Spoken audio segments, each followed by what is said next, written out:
میرے پیارے ساتھیوں، مکے سے مدینہ پیدل چل رہا ہے، جہاں تھک جاتا اوپر کی چادر زمین پہ بچھا لیتا، بیٹھ جاتا، جہاں نیند آتی اسی جگہ سو جاتا، تھوڑا بہت ستو جو لے کے آیا تھا وہی کھاتا جا رہا ہے، پانی جہاں مل جاتا پی لیتا، رات کا سفر دن کا سفر، رات کا سفر دن کا سفر، چند دنوں کے سفر کرنے کے بعد مدینہ پہنچتا ہے۔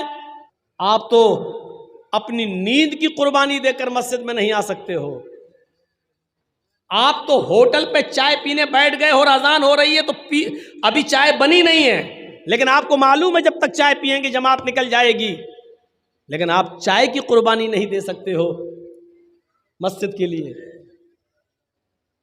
اذان کی آواز سن کر ہم مسجد کی طرف نہیں آ سکتے ہیں،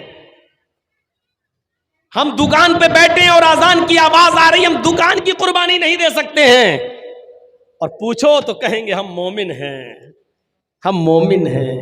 ایمان قربانی مانگتا ہے، قربانی۔ عبداللہ ذوالبجادین جنگل میں بکریاں چرا رہا ہے، اور محمد رسول اللہ پر ایمان لانے والے صحابہ بھی جنگل میں بکریاں چرا رہے ہیں، ہاں بکریاں چرا رہے ہیں۔ بکریاں چراتے جاتے اور صحابہ قرآن کی آیتیں گنگناتے جاتے، بکریاں چرا رہے ہیں اور قرآن کی تلاوت زور زور سے کرتے جا رہے ہیں، جنگل میں پڑھتے جا رہے ہیں۔ عبداللہ ذوالبجادین جو پکا کافر ہے، اس کے کانوں میں قرآن کی آواز ٹکراتی ہے، صحابہ کو قرآن پڑھتے ہوئے دیکھتا ہے تو کان لگا کر سننے لگتا ہے۔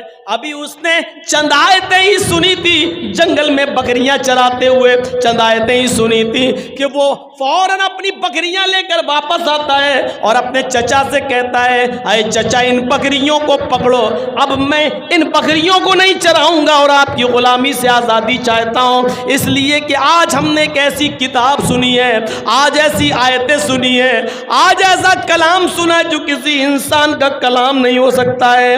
عبدالعزیٰ کو، یہ عبدالعزیٰ نام ہے ابھی ان کا، یہ کافر تھے۔ ابھی جب قرآن کی چند آیتیں سننے کے بعد اپنے چچا کے پاس گئے تو کہا اپنی بکریاں لو۔ چچا نے کہا کیوں، کیا بات؟ اب میں اسلام لاؤں گا۔ چچا نے کرتا اتروا لیا، لنگی اتروا دی، گنجی اتروا دی، جوتے تک اتروا دیے، بالکل برہنہ کر دیا، ننگا کر دیا، اور فرمایا جب تم ہمارے نہیں رہے، اسلام لانا چاہتے ہو، قرآن پر عمل کرنا چاہتے ہو، قرآن پر ایمان لانا چاہتے ہو، تو میں نے جو کچھ دیا سب کچھ واپس کرو۔ کرتا اتار دیا، جوتے اتار دیے، گنجی اتار دی، جو کچھ امامہ سب اتار دیا، صرف لنگی رہ گئی۔ کہا چچا جان صرف اتنی اجازت دے دو کہ میں اپنے گھر جاؤں اور اپنی ماں سے کپڑا لے لوں، اس کو ہم لپیٹ لیں اور آپ کی لنگی ہم آ کر واپس کر دیں۔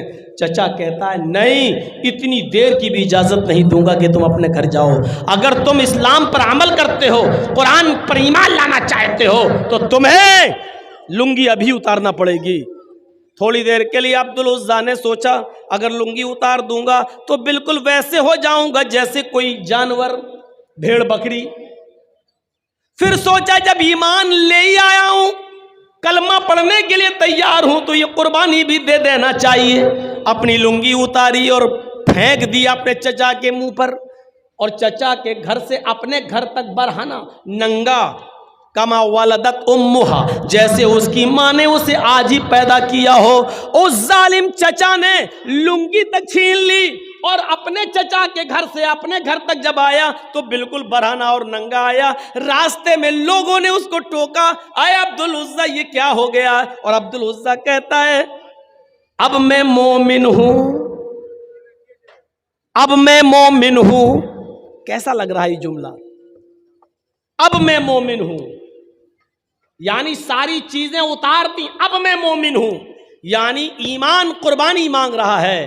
میں نے اپنے کپڑوں کی، جوتے کی، گنجی کی، یہاں تک کہ لنگی تک کی قربانی دے دی، کیونکہ اب میں مومن ہوں۔ میرے بھائیوں ذرا تصور کرو کہ اس حال میں اب میں مومن ہوں کیسا لگ رہا ہے۔ آپ تو اپنی نیند کی قربانی دے کر مسجد میں نہیں آ سکتے ہو، آپ تو ہوٹل پہ چائے پینے بیٹھ گئے اور اذان ہو رہی ہے تو ابھی چائے بنی نہیں ہے، لیکن آپ کو معلوم ہے جب تک چائے پیئیں گے جماعت نکل جائے گی، لیکن آپ چائے کی قربانی نہیں دے سکتے ہو۔ مسجد کے لیے.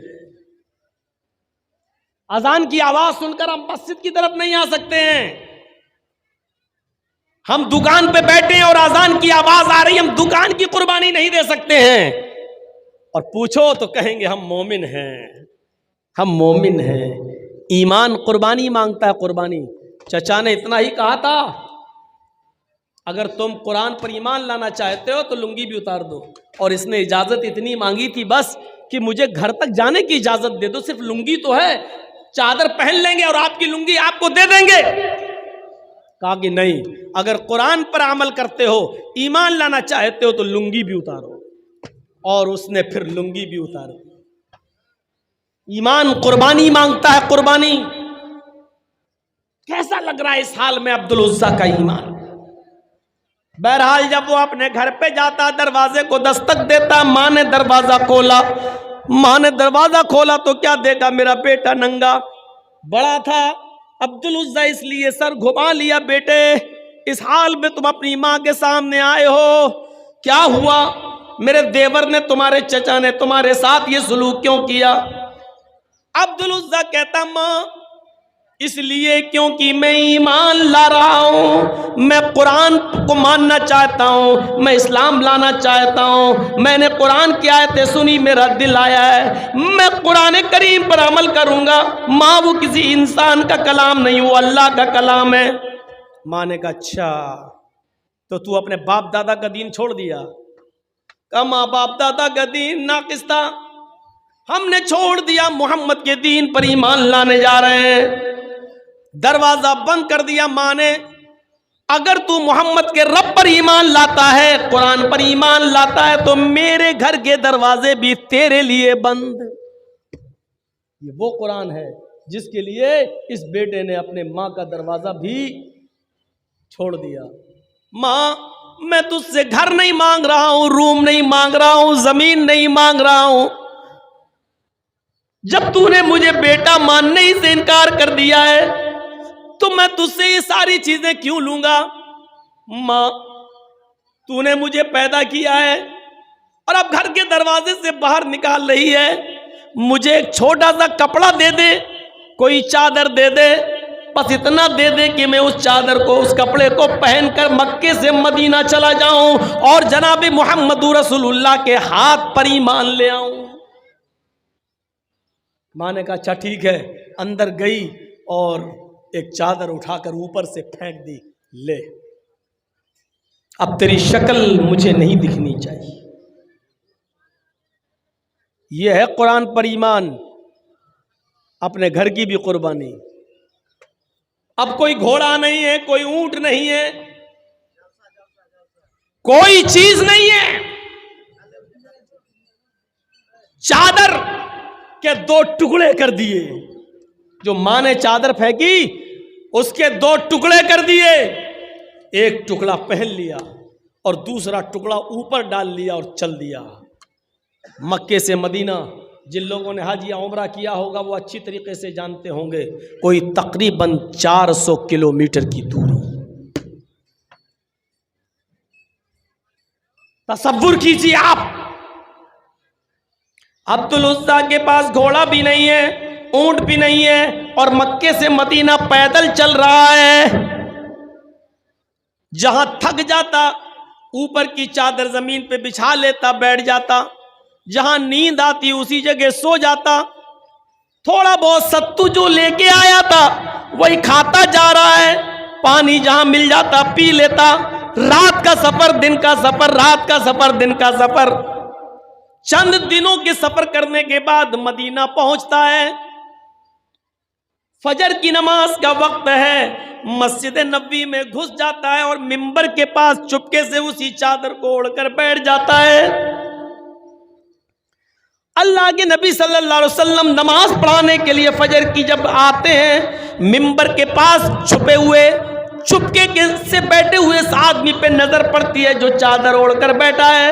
پوچھا ادھر کون؟ جواب دیا عبدالعزیٰ. او عبدالعزیٰ مکے سے آئے ہو؟ ہاں. کیسے آئے ہو؟ پیدل آیا ہوں. کیا کرنے آئے ہو؟ کہا آپ کو نبی ماننے کے لیے، قرآن کو آسمانی کتاب ماننے کے لیے، فرمایا پیدل چلے آئے. کہاں چچا نے مجھے گھر سے نکال دیا، لنگی تک اتار دی، ننگا گھر تک آیا. ماں نے گھر کے دروازے بند کر دیے، صرف چادر لی، گھر چھوڑا، مکان چھوڑا، زمین چھوڑی، جائیداد چھوڑی، صرف قرآن کو اپنانے کے لیے، قرآن پر ایمان مضبوط کرنے کے لیے، اسلام پر ایمان لانے کے لیے میں آپ کے پاس چلا آیا. ادھر نبی اکرم چیختے ہیں، اے عبدالعزیٰ، گھر چھوڑ دیا، مکان چھوڑ دیا، بیوی بچے چھوڑ دیے، ماں چھوڑ دی، چچا چھوڑ دیا، کپڑا لتا سب چھوڑ دیا، پیدل چلا آیا اور ایمان بچا لیا. تو یہ سودا تم نے بہت سستے میں کر لیا ہے، اس ایمان کے بدلے میں تمہیں جنت ملے گی. کلمہ پڑھا، اسلام لے آیا. فرمایا اللہ کے نبی نے، آج کے بعد تمہارا نام عبدالعزیٰ نہیں ہے، بلکہ آج کے بعد تمہارا نام عبدالعزیٰ نہیں ہے بلکہ عبداللہ ذوالبجادین ہے. آج کے بعد تمہیں عبداللہ کے نام سے یاد کیا جائے گا. یہ تھا عبداللہ جس نے جنگل میں صحابہ کرام کے منہ سے نکلنے والی آیتوں کو سنا تو ایمان لے آیا، اس کی دل کی دنیا بدل گئی. یہ قرآن کی تاثیر تھی. لیکن آج قرآن کی تاثیر کیسے بدل گئی؟ ابھی میں نے مثال دی، ان کھانے پینے کی چیزوں کی تاثیر نہیں بدلی، قرآن کی تاثیر کیسے بدل گئی؟ آج ہم پڑھتے ہیں، رمضان میں پورا پورا قرآن سنتے ہیں، کچھ مسجدوں میں ایک ہی رات میں پورا قرآن پڑھ لیا جاتا ہے.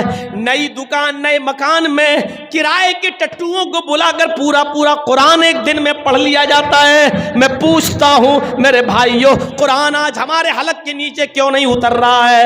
میں پوچھنا چاہتا ہوں قرآن کی تاثیر کیسے بدل گئی؟ یہ قرآن وہ قرآن تھا، یہ قرآن وہ کتاب تھی جو ڈنکے کی چوٹ پر اعلان کر رہی ہے کہ لو انزلنا ھذا القرآن علی جبل لرأیتہ خاشعا متصدعا من خشیۃ اللہ. اگر ہم نے اس قرآن کریم کو کسی اونچے پہاڑ کے اوپر نازل کیا ہوتا، اللہ کہہ رہا ہے لو انزلنا ھذا القرآن علی جبل، اگر ہم نے کسی ایک پہاڑ کے اوپر ہم نے اس قرآن کریم کو اتارا ہوتا، لرأیتہ، تو اے محمد صلی اللہ علیہ وسلم آپ اس پہاڑ کو دیکھتے، آپ اس پہاڑ کی حالت دیکھتے، خاشعا متصدعا من خشیۃ اللہ، وہ جھکا جا رہا ہوتا، متصدعا پھٹا جا رہا ہوتا، من خشیت اللہ، اللہ کے خوف سے. اگر ہم نے اس قرآن کریم کو انسان کے علاوہ اگر ہم نے پہاڑ پر اتارا ہوتا تو پہاڑ بھی اللہ کے خوف سے پھٹ جاتا، جھک جاتا، دھس جاتا. اس قرآن کریم کے بوجھ کو پہاڑ تک نے، اللہ کہتا ہے کہ ہم نے پیش کیا، ان عرضنا الامانۃ علی السماوات والارض، ہم نے اپنی اس امانت کو، اس قرآن کو آسمانوں پر پیش کیا. آسمان نے کہا نہیں اللہ، ہم اس کا بوجھ نہیں اٹھا سکتے. ہم نے زمین کو دیا، زمین چیخ کر بولی نہیں اے اللہ، اس قرآن کا بوجھ ہم نہیں اٹھا سکتے.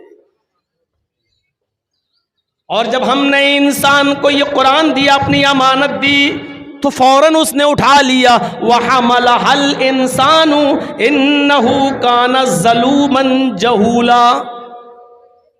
اللہ نے یہ بھی نہیں کہا إِنَّهُ كَانَ ظَالِمًا أَوْ جَاهِلًا، یہ بھی نہیں کہا. اللہ نے کہا إِنَّهُ كَانَ ظَلُومًا. سوچو کیا کہا؟ پہاڑ نے منع کر دیا، زمین نے منع کر دیا، آسمان نے اس قرآن کے بوجھ کو اٹھانے سے منع کر دیا. وَحَمَلَهَا الْإِنسَانُ إِنَّهُ كَانَ ظَالِمًا إِنَّهُ كَانَ ظَلُومًا. اے انسان تو کتنا بڑا ظالم ہے، ظلوم اس میں مبالغہ، کتنا بڑا ظالم ہے، کتنا بڑا جاہل ہے. تجھے دیا اور تو نے فوراً اٹھا لیا. یہ بھی نہیں سمجھ پایا کہ اس کی ذمہ داری کتنی بڑی ہے. اٹھا تو لیا لیکن تو اس کی ذمہ داری کو نبھا نہیں سکا. سوچو میرے پیارے بھائیوں، یہ قرآن جو پہاڑ نے، زمین نے، آسمان نے لینے سے انکار کر دیا، اس کی ذمہ داری انسان نے لے لی اور پھر عمل نہیں کر پایا.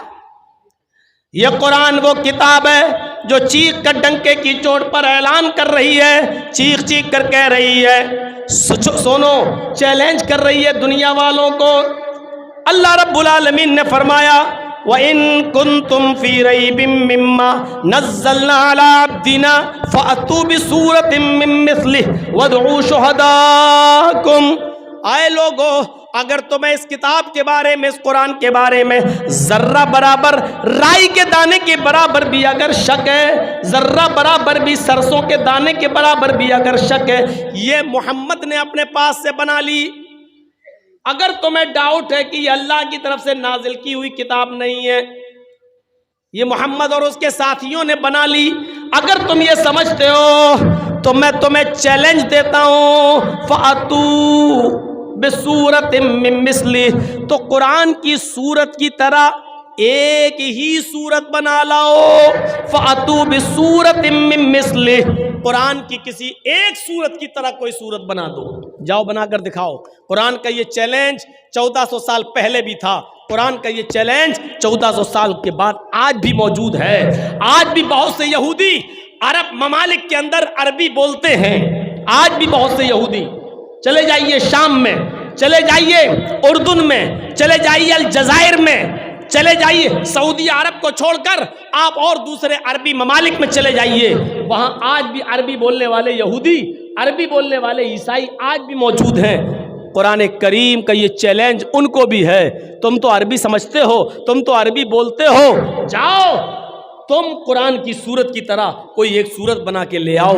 لیکن وہ عربی جاننے والے یہودی، عربی جاننے والے عیسائی بھی قرآن کی سورت کی طرح کوئی سورت نہیں بنا سکے۔ آج تک یہ چیلنج قبول نہیں کر پائے۔ سوچئے، اور کائنات کی صبح تک، قیامت کی صبح تک کوئی بھی شخص قرآن کی صورت، ایک بھی صورت کی طرح کوئی صورت نہیں بنا سکتا۔ اور سورہ بقرہ کی طرح 2.5 پارے کی صورت نہیں کہا اللہ تعالیٰ نے، بِسُورَةٍ نکرہ استعمال کیا، چھوٹی سے چھوٹی قرآن کی صورت کی طرح کوئی صورت بنا کے دکھا دو۔ اور قرآن کی سب سے چھوٹی صورت کون سی ہے؟ اِنَّا أَعْطَيْنَاكَ الْكَوْثَرَ فَصَلِّ لِرَبِّكَ وَانْحَرْ إِنَّ شَانِئَكَ هُوَ الْأَبْتَرُ۔ اللہ چیلنج دے رہا ہے، 2.5 پارے کی صورت سورہ بقرہ کی طرح نہیں، اس صورت اِنَّا أَعْطَيْنَاكَ الْكَوْثَرَ فَصَلِّ لِرَبِّكَ وَانْحَرْ إِنَّ شَانِئَكَ هُوَ الْأَبْتَرُ۔ جاؤ اتنی چھوٹی صورت کی طرح کوئی صورت لے آؤ، نہیں لا پائے، آج تک نہیں لا پائے۔ اور ایک بار مقابلہ ہوتا تھا عرب کے اندر، مقابلہ ہوتا تھا شعر و شاعری کا۔ آج کسی شاعر نے کوئی شعر لکھا اور دوسرا شاعر دوسرے دن اس کا جواب میں دوسرا شعر لکھ دیتا تھا۔ اگر اس کا شعر اچھا ہو گیا تو جس کا شعر اچھا ہوتا تھا اس کو ایوارڈ دیا جاتا تھا، اور جس کا شعر کمزور پڑ جاتا تھا اس کو کچھ نہیں ملتا تھا۔ یہ مقابلہ ہوتے ہوتے ہوتے ہوتے ایک دن حسان ابن ثابت خان کعبہ میں چلے گئے اور رات کے اندر قرآن کی یہ 3 آیتیں لکھائے، اِنَّا أَعْطَيْنَاكَ الْكَوْثَرَ فَصَلِّ لِرَبِّكَ وَانْحَرْ إِنَّ شَانِئَكَ هُوَ الْأَبْتَرُ، اور نیچے لکھ دیا حسان ابن ثابت، یعنی یہ اشعار، یہ شعر حسان ابن ثابت کے ہیں۔ اب اس سے اچھا کوئی شعر بنا کر دکھاؤ تم۔ اب دوسرے دن جو لوگ آئے کہنے لگے ہیں حسان ابن ثابت نے یہ کون سا شعر بنایا، اِنَّا أَعْطَيْنَاكَ الْكَوْثَرَ فَصَلِّ لِرَبِّكَ وَانْحَرْ إِنَّ شَانِئَكَ هُوَ الْأَبْتَرُ، یہ کیسی شاعری ہے یار؟ پھر کہتے ہیں یار شاعری تو صحیح لگ رہی ہے کیونکہ ہر چیز رے پہ ختم ہو رہی ہے، اِنَّا أَعْطَيْنَاكَ الْكَوْثَرَ فَصَلِّ لِرَبِّكَ وَانْحَرْ إِنَّ شَانِئَكَ هُوَ الْأَبْتَرُ، یار وزن تو صحیح بیٹھ رہا ہے لیکن یہ شعر لگ نہیں رہا ہے، کیونکہ 2 لائن کا ایک شعر ہوتا ہے، اگر 2 لائن کا ایک شعر ہوتا ہے تو 4 لائنیں ہونی چاہیے، اس میں 3 ہی لائنیں ہیں۔ اب وہ اس کا جواب میں کوئی شعر بنانا چاہ رہے ہیں تو بن ہی نہیں رہا ہے۔ مجمع اکٹھا کیا جاتا ہے اور کہا جاتا ہے کسی شاعر کے پاس جب اس کا جواب نہیں ہے تو حسان ابن ثابت کو انعام دو۔ ایک شاعر اٹھتا ہے اور کہتا ہے مجھے 1 دن کی مہلت اور دے دو، 1 رات کی مہلت اور دے دو، کل صبح تک میں اس کا جواب لکھ لوں گا اور کل اس سے اچھا شعر لکھ کے دکھاؤں گا۔ کہا ٹھیک ہے، 24 گھنٹے کی مہلت مل گئی۔ وہ صبح سے شام تک دماغ لگاتا رہا، لیکن جہاں اس کا جواب دینے کی کوشش کرتا خود پھنس جاتا، نہیں اس میں تو ہم پھنس رہے ہیں۔ پھر جواب دینے کی کوشش کرتا، نہیں پھنس رہے ہیں۔ اس نے رات بھر کھوپڑی لگائی لیکن جواب نہیں آیا، تو پھر آخر میں اس نے کیا کیا، ایک چوتھی لائن انہی 3 لائنوں کے پیچھے، 3 لائنوں کے نیچے ایک چوتھی لائن اس نے اپنی طرف سے لکھی۔ صبح ہو کے جب لوگ آئے، پوچھا کہ بولو کچھ کیا؟ جواب دیا کہ ہاں دیا۔ کہا کیا جواب دیا؟ کہا کہ حسان ابن ثابت کے اشعار کمپلیٹ نہیں تھے، 2 لائن کا ایک شعر ہوتا ہے، وہ 3 لائنیں تھیں، اس لیے میں نے چوتھی لائن بڑھا کر 2 شعر بنا دیے ہیں۔ 2 لائن کا ایک شعر تو 4 لائنوں کے 2 شعر، میں نے چوتھی لائن اپنی طرف سے بڑھا دی جو ناقص تھی، جو کمزور تھی، یعنی وہ اشعار جو حسان ابن ثابت نے بنائے وہ کمزور تھے، میں نے اس کو مکمل کر دیا۔ جب لوگ اندر جاتے ہیں تو کیا دیکھتے ہیں؟ انا تینا کل کوثر فصل لربک ونحر ان شانئک هو الابتر، تو اپنی جگہ پر لکھا ہے، لیکن اس شاعر نے حسان ابن ثابت کے ان 3 اشعار کے نیچے جو لائن بڑھائی تھی اس میں اس نے اپنی کمزوری کا اعتراف کیا تھا، اور اس نے چوتھی لائن میں یہ لکھا تھا ما ھذا کلام البشر، اس نے بھی چوتھی لائن رے پہ ختم کر دی۔ انا اعطیناک الکوثر فصل لربک وانحر ان شانئک ھو الابتر، اس شاعر نے نیچے لکھ دیا ما ھذا کلام البشر، یعنی اوپر والی یہ 3 لائنیں کسی انسان کا شعر ہو ہی نہیں سکتی، کسی انسان کا کلام ہو ہی نہیں سکتا۔ حسان جھوٹ بول رہے ہیں، یہ حسان کے اشعار ہیں ہی نہیں، یہ تو کسی انسان کا کلام لگ ہی نہیں رہا۔ عرب کے سب سے بڑے شاعر نے اس بات کا اقرار کیا، پھر حسان کو بلایا، حسان تم جھوٹ بول رہے ہو، یہ اشعار تمہارے نہیں ہیں۔ حسان ابن ثابت مسکراتے ہوئے کہتے ہیں تم بالکل ٹھیک کہہ رہے ہو، یہ ہمارے اشعار نہیں ہیں۔ دیکھنا چاہ رہا تھا کہ کون ہے جو اس کا جواب دے سکے، تم نے خود اس بات کا اعتراف کر لیا کہ کسی انسان کا کلام نہیں ہے۔ واقعی یہ اوپر والی 3 لائنیں انسان کا نہیں، تنزیل من رب العالمین، یہ اللہ رب العالمین کی طرف سے نازل کیا ہوا کلام ہے، یہ اللہ رب العالمین کی طرف سے اتارا ہوا کلام ہے۔